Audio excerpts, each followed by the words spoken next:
আসসালামু আলাইকুম। আলহামদুলিল্লাহ। তো কামারের কাজটা এরকম, অনেক সময় দিতে হয় কামারের পিছনে, তারপরে হলো সফলতা। তো কি করলাম, আমাদের ঘরের মধ্যে অনেক আবর্জনা ময়লা হয়ে গেছিল। ঘরটা আজকে আমি ঝাড়ু দেওয়ার জন্য চেষ্টা করতেছি, কারণ কামার কিন্তু পরিষ্কার থাকা অনেকটাই ভালো। তো আমি একজন নতুন কামারি, তার জন্য আমি আমার খামারটা খুব পরিষ্কার করে রাখার চেষ্টা করি। আমার দেখেন ফ্যানগুলা অনেক ময়লা হয়ে গেছে, ময়লার ওজনে আমার সিলিং ফ্যানটা বাতাস দিছে কম, তার জন্য আমি পরিষ্কার করতেছি। আর দেখেন একদম সাদা একটা ফ্যান, একবারে ময়লা কিন্তু কালা হয়ে গেছিল গা।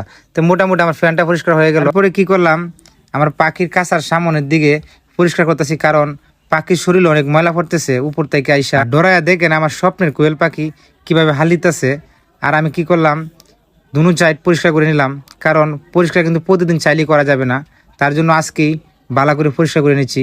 তো মনটা আমার ভেঙে গেছে, একতে একতে 3-4টে পাখি আমার অসুস্থ হয়ে গেছে, তার জন্য আজকে আমার মনটা তত একটা ভালো না। পাখিগুলোর কি সমস্যা জানেন, হঠাৎ করে লুলা হয়ে যায়, ট্যাং পাতে নাই মাটিতে। ওটা নিয়ে আমি একটা বিশাল চিন্তায় পড়ে গেছি। তো সবাই দোয়া করবেন আমার পাখির কামারটার জন্য, যাতে আমার পাখিগুলো সুস্থ হয়ে যায়। আর ওই পাখিগুলা কিন্তু একদম ডিমোলা হয়েছিল, ডিমোলা হইতে কিন্তু পাখির উপরে একটা বেমার চলে আসছে। তো জানি না পাখিগুলা কি সুস্থ হয় কিনা। তো আরেকটা পাখি দেখলাম খামারের ভিতরে, কেমনে দেখেন অসল হয়ে গেছে, একবারে দাঁড়ায় না। চিন্তা করলে কি হবে, আল্লাহ যা করে ভালো লাগি করে, তবু আলহামদুলিল্লাহ।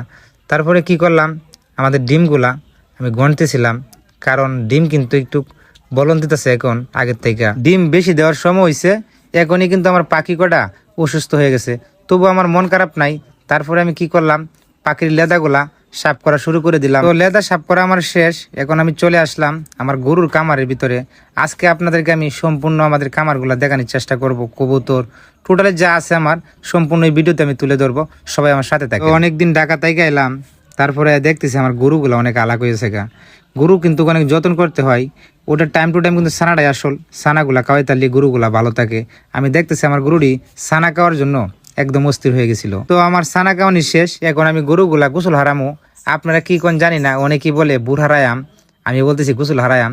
তো আপনারা যেটাই বলেন, তো আলহামদুলিল্লাহ আমার গরুগুলা আলাক হয়েছে, সমস্যা নাই। যদি বাচ্চা থাকে আমি যত্ন করবো আগের মতন, যাতে সুস্থ হয়ে যায়। কথাই বলতো মুরব্বীরা, যতনে রতন, তার জন্য কিন্তু আমার এই কথাটা কেল আছে। আমি এরকম ভাবে যত্ন দিব যাতে আমার গরুগুলা আগের মতো একদম সুস্থ হয়ে যায়। আলহামদুলিল্লাহ।